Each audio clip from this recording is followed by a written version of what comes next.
All right, so Yeah. I've got a project, whether it's a new build or an extension for residential or commercial, whatever it might be. At what stage of the entire project do I start having to look for a quote? And when I do start shopping around for a quote and approaching people, what do I need? What do I need to be given, or what do I need to have thought about, considered, etc.? Okay, this is one of those things that so many people get wrong because by now you've been to your architect or your draftsman or your technician and you've had your drawings drawn up. Okay, now 9 times out of 10, you've gone in for planning permission. Now, people get this wrong so often because what they do is they go out to builders now at this stage, and usually while you're going through planning permission. Now, your architect normally will only have issued you with planning drawings.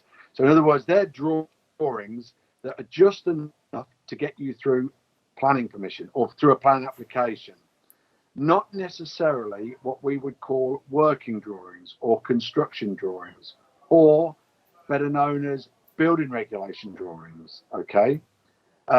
Not always the same thing, because building regulations are not necessarily working drawings, and working drawings are not necessarily building regulation drawings. But usually, a good architect will combine all of those things together. Now, the point is, What, like if you go to a as build a package, or like in different in one drawing? Do you mean like one actual drawing, or like as a in package of one drawings drawing, in one drawing? Okay. he'll he'll combine them in one drawing. Okay, so he will combine everything that building control will need for building regulation approval or for a submission of your plans to for building regulation approval, and everything that a builder or any builder should need for the development work. So in other Yeah. words, construction drawings. Okay. Okay, the two will be combined, and really the two should go hand in hand anyway. But the biggest mistake that most people make is they go and get quotes from builders with just the planning drawing. Now, that can't happen, because if you do that, then 9 times out of 10, unless you know exactly how this building is going to be constructed, and or unless you know everything that you want, then the builder can only make guesses. Yeah. So what he can do, the builder, is the builder can say, yes, I'll go away and price it. And he gives you a price based mainly on the square footage area Yeah. of the building. So he'll take the bricks, the blocks, stuff he knows about, what the stuff that there'll be notes for in the planning application. So that the brickwork, he'll assume it's going to be a traditional build, say brick and block build. He'll know there's an element of groundworks in there. He'll know what the roof tiles are going to be. And he will come up with a price based on what he believes to be his experience. And 9 times out of 10, I would say over 60% of that build will be guess. Now, here's a big mistake. If the customer, the client, agrees a quotation on the basis that the builder has only priced up the the planning drawings, then when the work actually starts, the builder is going to turn around without a doubt and say to the client or customer, oh, I'm sorry, I didn't take for that. Or I'm sorry, I didn't allow for that. Or I'm sorry, I didn't take this. Wrong. Okay, this is where you get had, and this is where your budget starts running miles away with you. Because 9 times out of 10, the information that transpires on a working drawing is never going to be on a plan application. So if for the client and the customer, the best thing to do is wait until you get your planning permission. When you've got your planning permission, then the architect will draw up the working drawings, the construction drawings, because he then knows there are no changes to be made. So he then can go on and crack on with all of the building regulation drawings. That is really important. Okay. Now, this is something even more important. Most people, you find, for some reason beyond me, say, oh, I'm not gonna spend too much on the architect. I'm gonna save my money because they want to spend more of it in the building. Worst thing they can do. Worst thing they can do. If they spend more with the architect, it's that failing to plan is planning to fail. The architect is the planning part of your build. Do all the design work, form the specification in detail with the architect. That way, by the time you go out to get your quotations from the builder will have enough documentation from the architect and yourselves. So namely a specification. In that specification, everything will be included. You know, what type of door handles you want, what colour paint you want on the walls, which walls you want painted, what types of skirting, what types of finishes, etc., etc., etc. All the construction information will be on the working drawings, okay?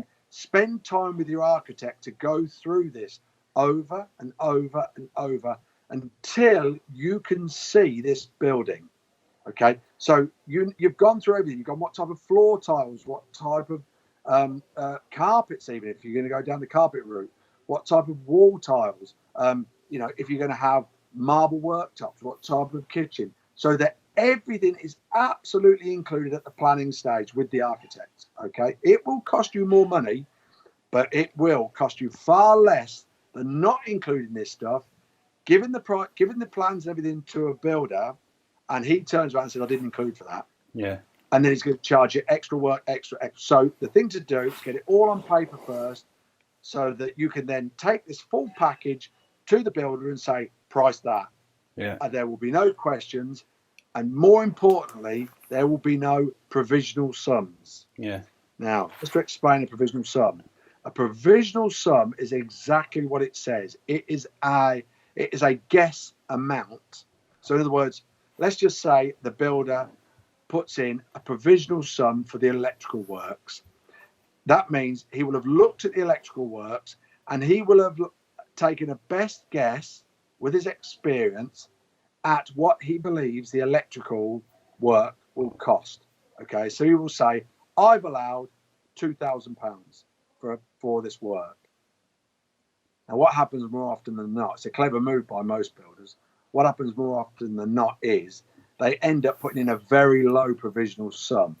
So in other words, there is not enough information on the drawings, and the client is not able to give the builder enough information at the time they come round and view the job for quoting purposes. So they will just say, okay, the builder will say, I will allow a provisional sum. Now, he will never say, even if he knows that electrical work is going to cost somewhere in the region of £7,000, he will never say that because he wants to win the job. So he will say £2,000. Now, the point of a provisional sum is, exactly as I've just said, it is a guess, okay? It's a sum allowed, a provisional sum allowed, okay? Now, if as the build is going on and the electrical work starts, you want more than he is allowed for, then then the cost is going to rise. That provisional sum is going to rise. If you want less, which 9 times out of 10 you don't, if you want less, then you're not spending all of that allowance. So that means that there is a saving to you. But the point is, going back to what I was saying, if you get all this work itemized and drawn up properly in a proper schematic by the architect or by a mechanical and electrical engineer or designer, mechanical and electrical designer, that will work alongside the architect, and usually the architect will know a good one anyway. But once you've got all this drawn up first and agreed, when you go out for pricing, there is no need for a provisional sum. And the provisional sums are the killers. That's where the costs start rising. So my advice is avoid as many provisional sums as you possibly can. Okay? And you'll only do that by getting all the detail at planning stage. So talk with your architect. So you've got a 6-room extension, a bathroom, a kitchen to this extension. You've got 2 bedrooms and so on. Make sure you go through all the detail with the architect. How many lights you want in there, whether they're wall lights, ceiling lights, whether they're wash lighting, whether they're LEDs or not. What sort of, how you want your switches to look, how you want your plug sockets to look. Again, the architect should show you pictures either on the computer or via a catalogue. He'll say, look, here's brushed chrome, here's brushed alley. Is it this sort of stuff? It's wooden ones. What you say, yes, that's the sort of stuff I want. That's the sort of stuff I want. He then builds all this in. You've then got a full package to go with to the builder with, and that applies to anything that could be subject to provisional sums, plumbing and bathroom works, kitchen works, anything. Avoid them like the plague. Go to your architect and make sure you plan comprehensively in detail, and that way, I guarantee you will save a lot of money. Yeah. So if you get a so say you get a quote from a builder and it has a provisional sum in it, is that a really good indication that either the builder hasn't done their job properly, or is it more of an indication that you probably haven't given them enough information to go on?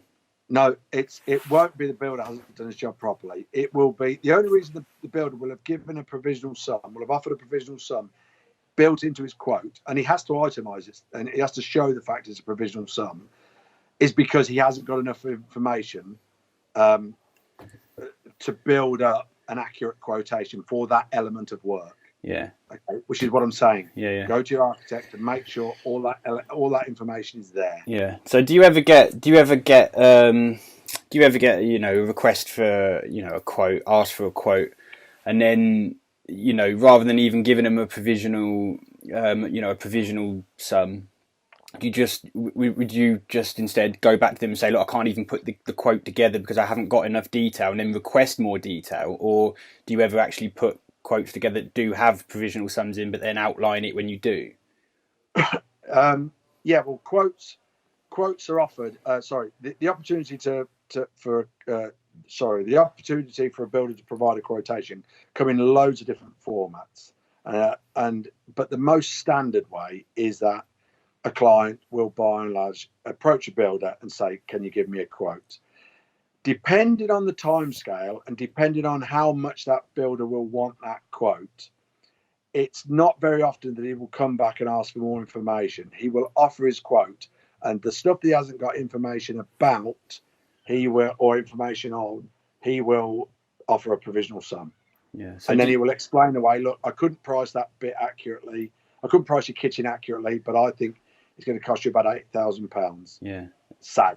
Yeah. But in reality, the kitchen will probably end up costing £15,000. Yeah. And so do you reckon this is where, I don't want to say fallouts, but a lot of issues with clients and their builders actually stem from this really early stage where there just wasn't enough. Well, it's a bit on both sides. Not enough information was provided. The client didn't do enough of their work, and then the builder, took a chance by providing a lower quote, and then they fall out later on because you're charging more money. Is it? It's certainly one of the areas where usually there is a misunderstanding by the client of exactly what a provisional sum is at the time they accept the quote. So it usually is one of the areas that can cause friction between client and builder. Yes. Yeah. And 9 times out of 10 it gets evaluated before the last bill's paid out. Yeah. But like I say, easily avoided. Yeah. Just plan. So would you say like the sign maybe of of a builder that you might want to steer clear from is if, say, you receive a quote and there's provisionals in it? Not necessarily. No. There's provisionals in it, but they don't put any effort into actually explaining the provisional. They didn't say, I've put this provisional in because I haven't got enough info. They just put it in and then they're essentially lowballing to get the job. Yeah. Is that a sign of a builder that you probably want to stay away from? Usually, because one of the best ways to offer a provisional sum is, so for example, let's say that I'm offering you a quote, okay, and you haven't given me anywhere near enough information with regards to the bathroom you want fitted in your brand new bathroom, okay? Yeah. So I can see on the plans that there are 2 sinks, for example, a his and hers sink, a big bath, a big corner bath, because the architect's drawn it in a big corner bath, and I don't know, some vanity units, but there is no information. So in other words, I don't know if it's a £20,000 corner bath or a £200 corner bath. you see what I mean? Yeah. So what I would say is I would take best guess, and I would say, right, here's my offer, my provisional sum offer to supply and fit that bathroom of, say, £5,000. But along with that provisional sum, I will attach a link, and I would say, this is the sort of thing I've allowed for. Okay. Yeah. So you would see the cost of £5,000, and then under that you would see a link that would show you a typical kind of bath. So probably an ideal standard £5,000 bathroom underneath. That's what I've taken for. Yeah. So in that case, it's not so problematic. It's when there isn't a link or anything to say I've allowed £5,000, but show me what you think a £5,000 bathroom looks like. See what I mean? Yeah. Okay. And so in terms of the stage that we're doing this is after you're going to want to get these quotes after you've received planning, or does it not matter as long as you've got all of the information that we talked about that an architect or a technician can provide? That's all you need to do to go out and get quotes. You don't have to have had planning yet. You can still be in the planning stage as long as you've just got enough information to provide the builder. That's a good time to. Exactly that. If the architect has provided you with everything you need prior to planning, or at the same stage as planning, then great, you're good to go. You can get your quotes anytime. But if he's only provided you with planning drawings first to see if you can obtain planning permission, then that is not the time to go for quotation. Okay. You can go for an indicative ballpark figure. There's nothing stopping you doing that if there are builders, but generally they're a waste of time. Yeah. Because prices fluctuate all the time, and it could be weeks before you get planning permission. Yeah. Okay. So the thing to do is always get your working drawings first. I would even advise that if you have to borrow money to fund your build, I would always advise that you still get all your drawings done. So you know exactly how much the prices are going to be before you go out and borrow money. So you go out to proper quotation before you go out and borrow money. Yeah. That's what I would do. Okay. All right. And then, so, just going on, like I was thinking about what you said earlier about like the costs going up and that, because you said, costs rarely go down. If they go down, you're left with an allowance, say with your electrical work, but more often than not, if anything, they're going to go up. Basically, once a job's underway, to stop the price going up really just requires to have had for you to plan in detail properly in advance, and also whilst the build, unless you can afford it, whilst the build is going on, to have the proper discipline, basically self-discipline, to just stick with the original plan so that nothing else gets, the costs don't spiral out of control. It's all about discipline. You need regular updates with regards to spend. Now, there are different ways that a builder will approach it, and there's different ways of drawing down his money. So some will draw down, let's just say a £50,000 contract in 5 stages, so stages of £10,000. What you need to do is make sure everything you agreed with that builder that will get done within that stage is done and completed before you pay that money. Yeah. Okay. That is absolutely paramount. Okay.